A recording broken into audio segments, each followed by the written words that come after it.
हम जैसे ही घर से बाहर निकलते हैं तो सबसे पहले जिस चीज की आवश्यकता लगती है वो शायद सब लोगों के लिए यही होगा कि पैसा।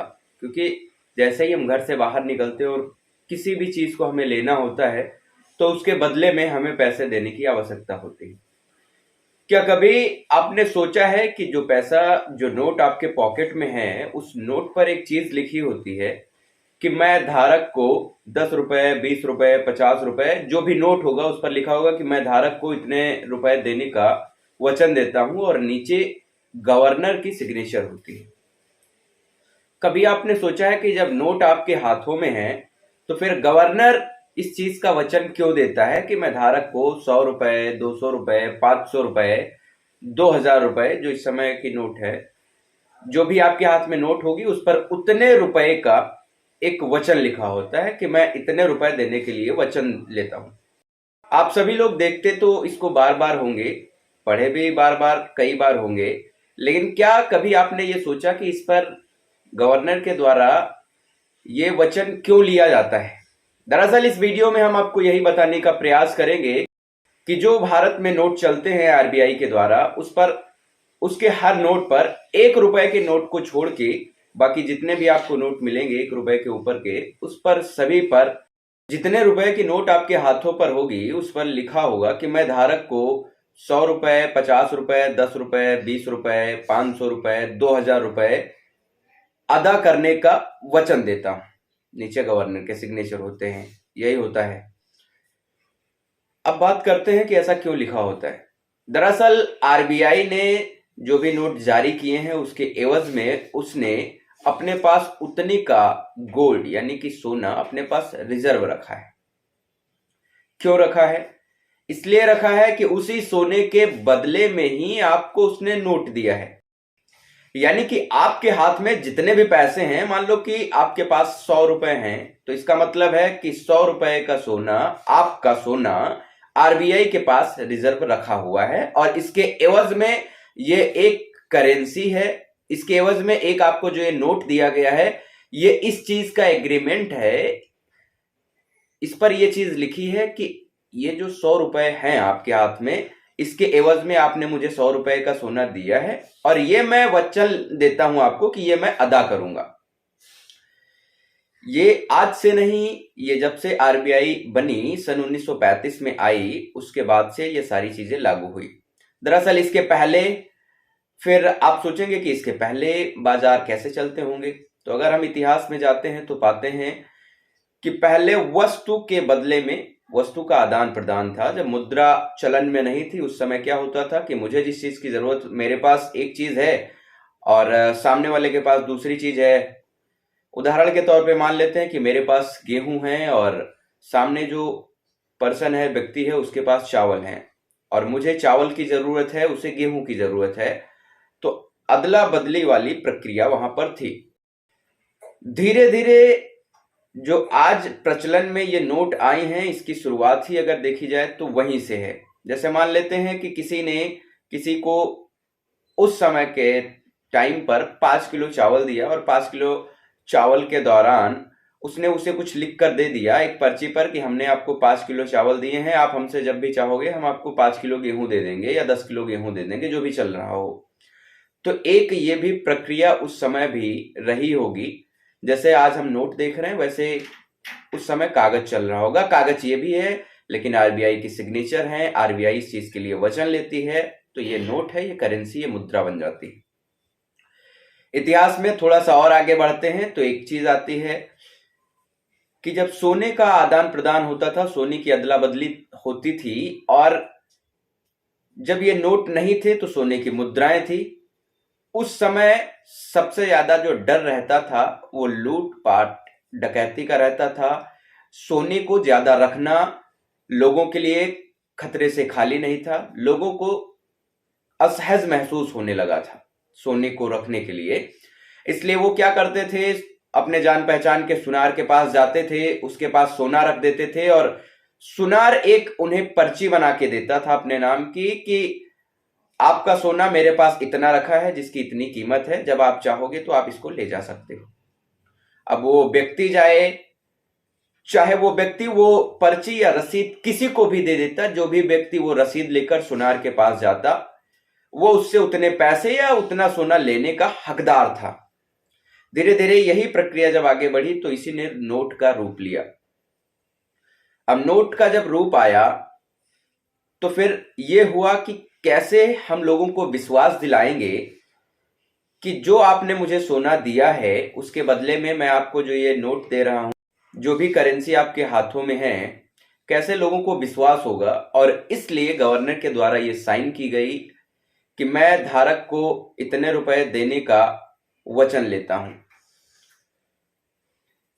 अब एक चीज और आनी चाहिए ध्यान में कि जब आरबीआई ही नोट छापती है, आरबीआई को ही नोट देना है, तो ज्यादा पैसे क्यों नहीं छाप देती? इतनी गरीबी है, सारी चीजें हैं, तो ज्यादा पैसे छाप कर इस गरीबी को दूर किया जा सकता है। तो उसका सीधा सा जवाब है कि नहीं, ज्यादा पैसे आरबीआई नहीं छाप सकती, ज्यादा पैसे भारत सरकार नहीं छपवा सकती। आरबीआई सिर्फ उतने पैसे छाप सकती है जितने पैसे छापने के बदले में उसे धन मिलेगा, और ज्यादातर धन ये सोने के रूप में होता है। यानी कि अगर 500 करोड़ रुपए का सोना आरबीआई के पास जमा हो जाता है तो 500 करोड़ के नोट छापने की आरबीआई को परमिशन मिल जाती है कि 500 करोड़ रुपए आप छाप सकते हो।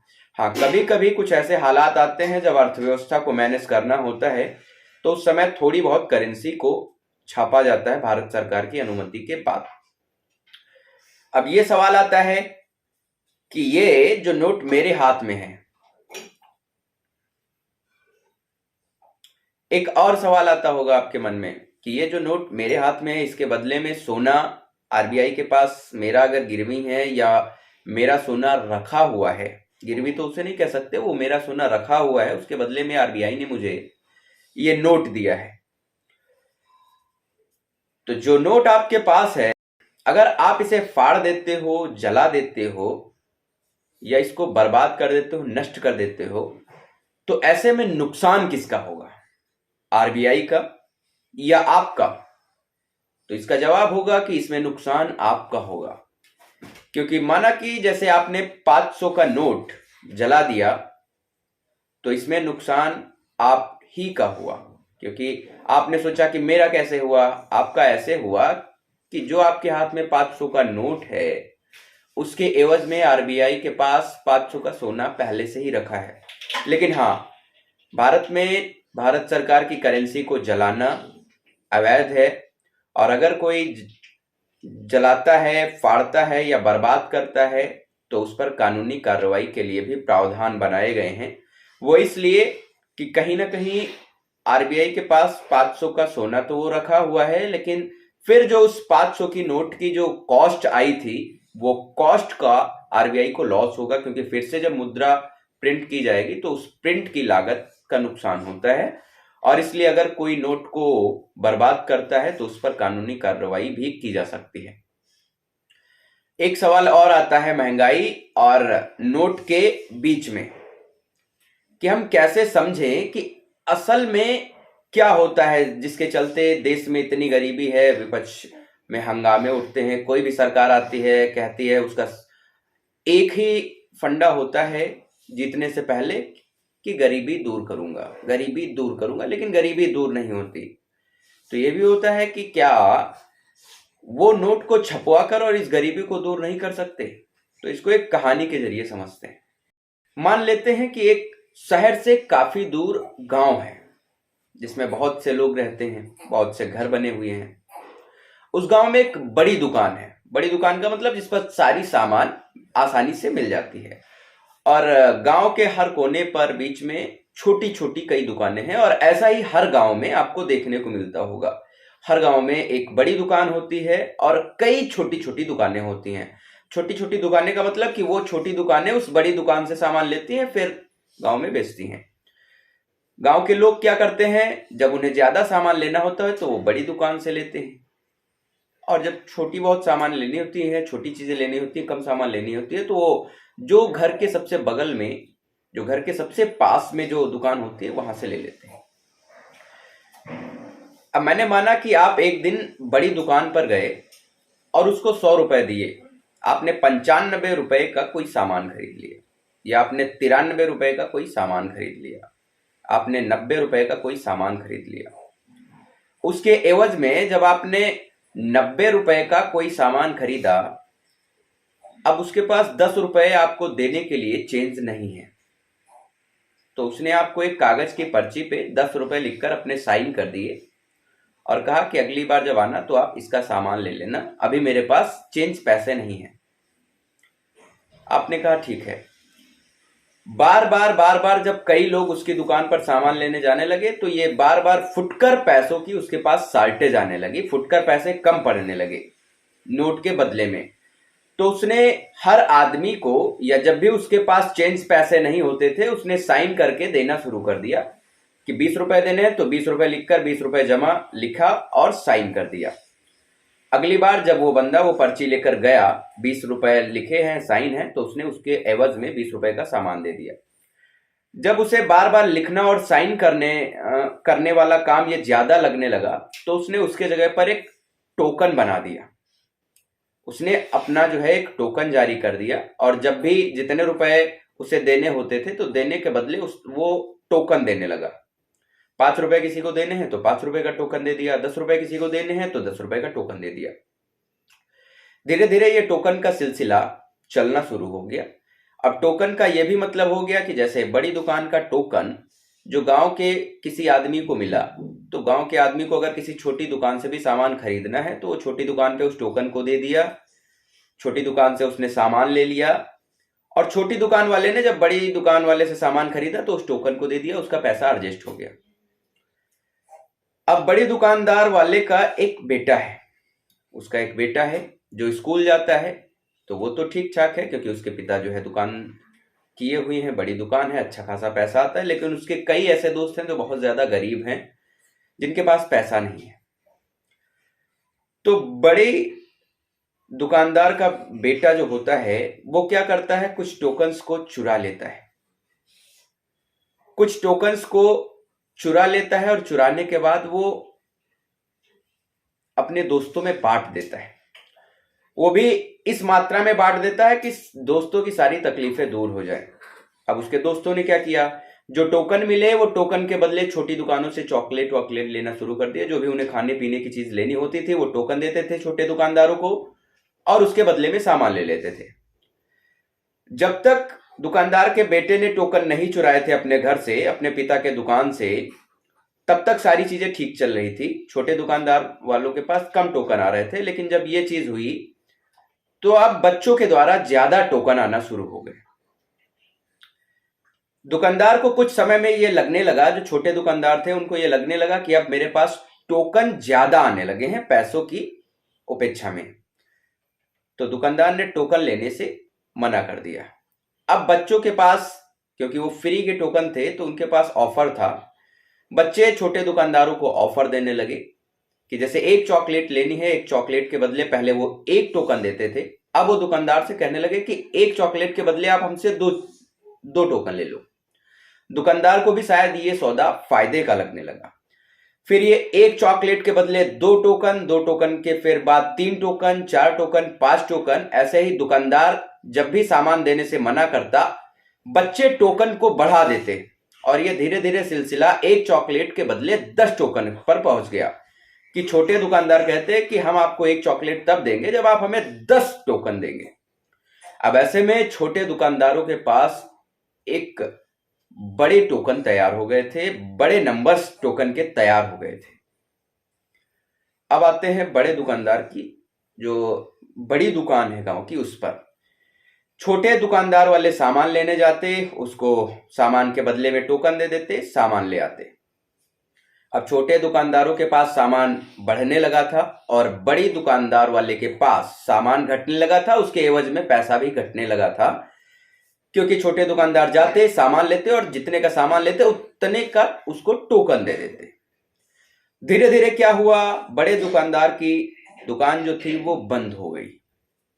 उसके पास पैसा भी नहीं बचा और सामान भी नहीं बची। उसके पास बचे तो टोकन की वो गठरी, टोकन्स के नंबर, टोकन उसके पास लाखों में पहुंच गए। अब दुकानदार उस टोकन का कुछ भी नहीं कर सकता। कुछ क्यों नहीं कर सकता? क्योंकि उसी ने ही उस टोकन को छापा था।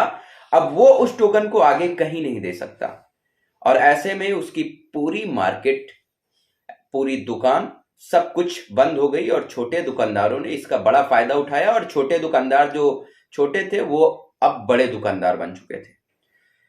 तो सेम वैसे ही आप कह सकते हो कि आरबीआई वो बड़ा दुकानदार है। अगर आरबीआई कहीं पे कुछ भी होता है तो आरबीआई के पास कोई ऑप्शन नहीं बचेगा। छोटे दुकानदारों के पास तो ऑप्शन है, वो कुछ भी करेंगे तो आरबीआई से उतना पैसा ले लेंगे। लेकिन आरबीआई वो बड़ा दुकानदार है जिसके बाद वो किसी को वो पैसा देकर कुछ भी नहीं कर सकता। तो आप समझ सकते हो कि अगर आरबीआई ज्यादा पैसे छाप दे या कुछ ऐसा कर दे तो उससे इतनी महंगाई बढ़ जाएगी कि शायद हम लोगों ने कभी इसके बारे में सोचा भी नहीं होगा। आप अगर वेनेजुला के बारे में, वेनेजुला का नाम सुना होगा, तो वहां भी आर्थिक मंदी को देखते हुए जब बहुत ज्यादा गरीबी हो गई, आर्थिक मंदी आ गई थी, तो उस समय वेनेजुला की सरकार ने नोट छापने का निर्णय लिया और मार्केट में अधिक से अधिक मात्रा में नोटों की छपाई की। मार्केट में जैसे ही वो नोट पहुंचे, महंगाई चरम सीमा पर पहुंच गई। आपकी जानकारी के लिए बता दूं कि वेनेजुला में ऐसे हालात आ गए थे जब 1-1 लाख रुपए की चाय बिकने लगी थी। 20 लाख रुपए, 50 लाख रुपए का उस समय वेनेजुला की जो करेंसी थी उसकी ये कीमत थी कि 20 लाख रुपए की जब करेंसी आपके हाथों में होती तब जाके आप कहीं खाना खा पाते। और वेनेजुला में इस कदर की महंगाई हो गई थी नोट छापने से कि अगर आपको पानी की बोतल लेना है तो कम से कम वेनेजुला की 50,000 रुपए की करेंसी आपके पास होनी चाहिए, वेनेजुला की करेंसी के रूप में। गरीबी कई देशों में आई और कई देशों ने नोट छापकर गरीबी दूर करने की कोशिश की। लेकिन आपको बता दें, जिस देश ने यह गलती की, जिस देश ने यह कोशिश की, वो सभी नाकाम रहे। कभी भी किसी देश की गरीबी को नोट छाप कर दूर नहीं किया जा सकता। दूर करने में आप ये कह सकते हो कि जितना ज्यादा व्यवसाय बढ़ेगा, जितनी ज्यादा कंपनियां लगेंगी, जितना ज्यादा किसी भी देश के अंदर प्रोडक्शन होगा, उतनी ही कम टाइम में गरीबी को दूर किया जा सकता है। आप कह सकते हो कि जितना ज्यादा हम प्रोडक्शन को बढ़ाएंगे, हम गरीबी को उतना ज्यादा डाउन करते चले जाएंगे। आप देख सकते हो चीन की अर्थव्यवस्था जो है वो अभी समय टॉप पर है। टॉप पर होने का सबसे बड़ा कारण ही यही है क्योंकि वहां का प्रोडक्शन काफी ज्यादा है। कुछ समय पहले जैसे अमेरिका का नाम आता था, अब अमेरिका से ऊपर चीन का नाम आने लगा है। कारण यह है कि उसकी प्रोडक्शन कैपेसिटी बहुत ज्यादा है। हर देश को प्रोडक्शन करने के लिए जब भी किसी चीज की प्रोडक्शन की जरूरत होती है किसी भी देश में, तो सबसे पहले चीन का नाम सामने आता है और चीन से डील होती है। क्योंकि चीन ने अपने देश के अंदर प्रोडक्शन कैपेसिटी को इस तरीके से बढ़ा लिया है कि कोई भी देश कितना भी बड़ा टेंडर चीन को दे, वो तुरंत एक्सेप्ट कर लेता है उस चीज को बनाने के लिए। और शायद इसीलिए चीन आज विश्व की सबसे बड़ी अर्थव्यवस्थाओं में से एक हो गई है। और आगे से आगे जिस हिसाब से चीन अपने आप को डेवलप कर रहा है, प्रोडक्शन कैपेसिटी बढ़ा रहा है, उसको पछाड़ पाना अब दूसरे देशों के लिए बड़ा मुश्किल काम हो। तो हमने इस वीडियो में आपको करेंसी से संबंधित कुछ चीजें बताने का प्रयास किया है। अगर वीडियो अच्छा लगा हो तो लाइक, सब्सक्राइब और शेयर करना बिल्कुल ना भूलें। कल फिर मुलाकात होगी लगभग इसी टाइम पर एक नए वीडियो के साथ। तब तक के लिए नमस्कार।